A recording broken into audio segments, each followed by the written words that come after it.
Chris, you guys get the W, and the Clippers make it close at the end. How did you assess how it finished up? Yeah, I mean,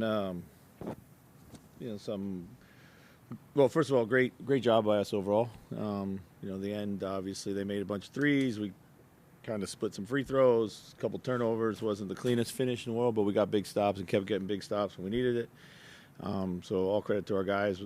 Thought the defense was outstanding, all night long. The one-on-one defense was elite. Rudy was, absolutely huge in there. I thought even offensively, like, we did enough, against a really good defensive team. So It felt like your three bigs just were bothering them the whole night. Did you feel that throughout the game? Well, yeah, I think, but of course, yeah, I thought they did a really good job of being big in there. But I thought we did a great job of staying connected to the ball through a lot of the pick and roll, a lot of the ISO, a lot of the action. Didn't get separation where they were able to just come downhill clean on Rudy. So it was a definitely team effort there. Started at the point of attack.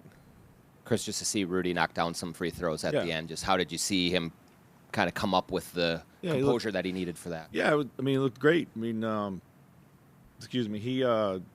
confident. When they left their hand from the side, great arc, so all credit to him for stepping up after, not having the greatest night from the free throw line, but he made them when it mattered most, and that's what counts. So. And then with Ant going to the free throw line, we've been talking about it a lot, but was that third quarter of just him kind of attacking the rim exactly what you needed to kind of get your offense going? Absolutely. Got us started in the third, just, coming out, being aggressive all the way through, and then he made all the right reads. They put two on him. He got off of it. When they dropped down the floor, he went downhill. Very, very pleased with his game tonight. Chris, you mentioned an isolation-heavy team. I mean, between Boston last week and this, I mean, you guys have done a pretty good job consistently against these isolation teams. How do you pursue that maybe differently entering the game when that's the style they're going to be playing? Well, I think we're fortunate to have a lot of guys who can sit down and guard. And they take the challenge and they like to guard, and particularly these heavyweight teams with these guys. I think a lot of our young guys are still proving that they can be just as good in a lot of ways and win that battle. We talk about winning that battle, the guy in front of you all the time, and they take pride. And I think when you have Rudy behind you playing the way he's been playing, it gives you even more confidence. So it starts there. Whether it's Mike or Nikhil or J-Mac, who didn't obviously play tonight, but all these guys compete so hard on the ball, and of course Ant and Jaden too. So. And then in the fourth quarter, when the Clippers took the big off the floor, what did you feel like you did well against a smaller lineup? What could have you done better against a smaller lineup?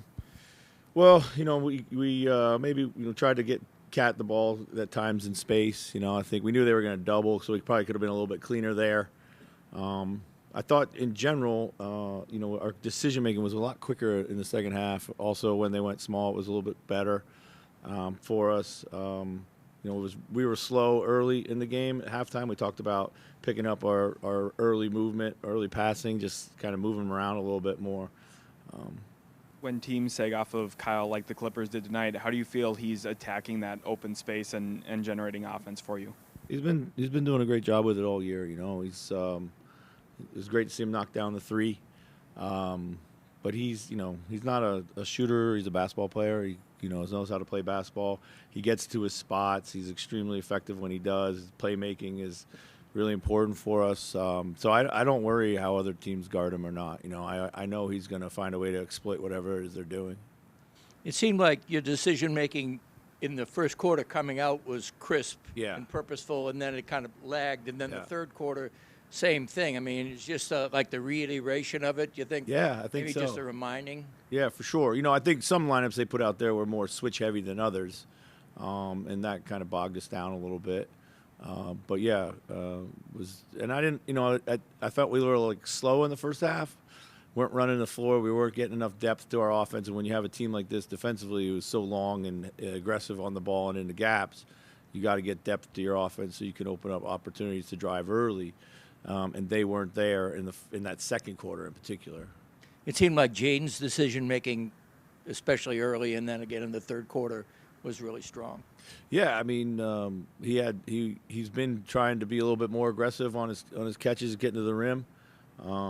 It's just about all the different ways he can kind of help find a flow in the offense for us. So. Coach, obviously a tough night shooting for both Paul George and James Harden. How much do you credit that to Jaden McDaniels' job defending them out on the wing tonight? I thought we did a good job of contesting all those shots. Started early, using our length to get out there. They're such a great shooting team, and they don't need a lot of space, as we saw late, But we were able to stay out of rotation, which was important. So I think that helps a lot.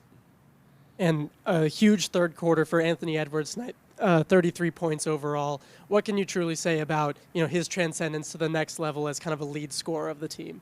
It's all about consistency. He's been playing this way pretty much all season, and he's always had this great sense of timing, what the game needs. And tonight, he knew we needed a big third quarter.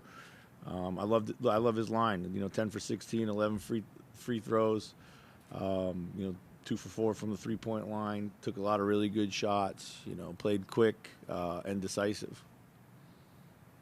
Can Rudy roam as well as he does, like in games? I mean, is that something that you can plan on him putting forth that kind of an effort like he played tonight, like day in, day out, or do you have to space it out some?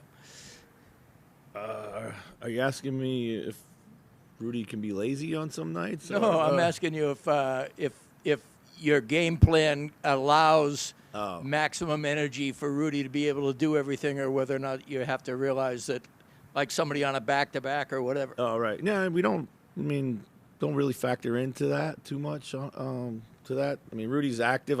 There's a lot of times where we're trying to get him more active. Get him up and pick and roll, get him out in rotation a little bit more sometimes. But he knows, when you play a team like this, that you have to be, because of the way they can spread you out. So, you mentioned staying out of rotation, but in the times they did put you in rotation, you feel like you're really getting that like fly around sort of mentality back. Did defensive. You did. Do you feel like you guys are I getting think, that? Yeah, I think we're. I've always said I think we're a really good fly around team. I think sometimes we, don't cut off an initial drive as best we should to force our rotations. I think. I think we can do a better job there sometimes. But, yeah, I've always thought we were a good fly-around team. And I thought even when they went small initially, we had some really good fly-around possessions. They still made shots, So, but, yeah. So.